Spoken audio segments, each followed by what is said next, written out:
was identified as mentally retarded, put back from the 5th grade into the 4th grade, and stayed in that category until I got out of high school. I don't have any college training, but I met a high school teacher who one day changed my life. I was waiting on another student, and when he came in, he said to me, "Young man, go to the board and write what I'm about to tell you." And I said, I can't do that, sir. He said, "Why not?" I said, "I'm not one of your students." He said, "It doesn't matter. Follow my directions now." I said, "I can't do that, sir." He said, "Why not?" I said, "Because I'm educable mentally retarded." And he came from behind his desk and he looked at me. He said, "Don't ever say that again. Someone's opinion of you does not have to become your reality." And as he talked, my heart began to beat fast.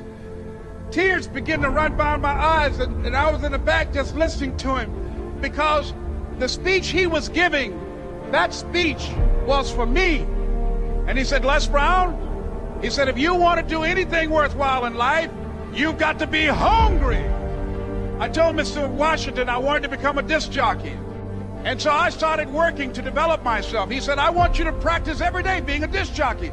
I said, "But I don't have any job now." He said, "It doesn't matter." He said that it's better to be prepared for an opportunity and not have one than to have an opportunity and not be prepared.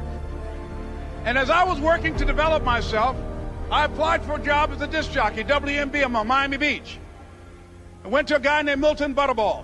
I said, "How you doing, Mr. Butterball? I'd like to get a job as a disc jockey." He looked at me, he said, "You have any broadcast background?" I said, "No, sir, I don't." "You have any journalism background?" I said, "No, sir, I don't." He said, "We don't have any jobs available." I said, "Yes, sir."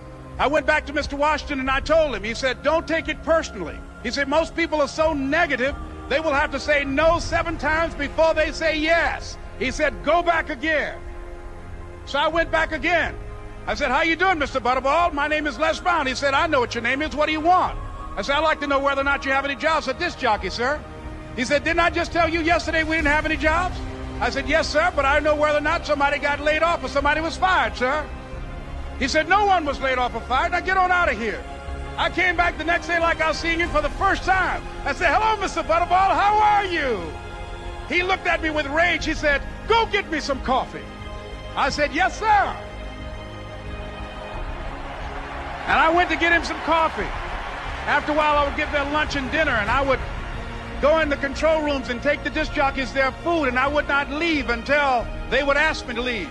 One Saturday afternoon, while I was at the radio station, a guy named Rock was drinking while he was on the air. I was the only one there, looking at him through the control room windows, walking back and forth, young, ready, and hungry. Pretty soon the phone rang, and it was the general manager. And I answered the phone. I said, "Hello?" He said, "Les, this is Mr. Klein." I said, "I know." He said, "Rock can't finish his program." I said, "I know." He said, "Would you call one of the other DJs in?" I said, "Yes, sir." I hung the phone up. I said, "Now he must think I'm crazy." I called my mom and my girlfriend, Cassandra. I said, "Y'all turn up the radio and come out on the front porch. I'm about to come on the air." I waited for about 20 minutes, and I called him back. I said, "Mr. Klein, I can't find nobody." He said, "Young boy, do you know how to work the controls?" I said, "Yes, sir." He said, "Go in there and don't say nothing here."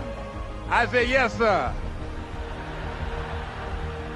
I couldn't wait to get behind those controls. I put on an old Stevie Wonder record called Fingertips.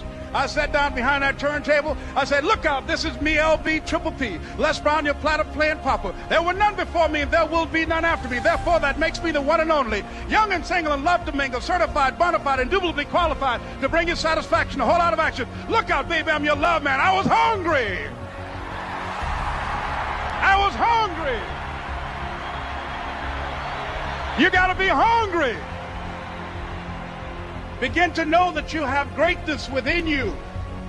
And if just one of you here begin to envision yourselves as being blessed and highly favored to reach your goals, if just one of you capture the essence of what that means, that you have greatness within you and a responsibility to manifest that greatness, that you can make your parents proud, you can make your school proud, you can touch millions of people's lives And the world will never be the same again because you came this way.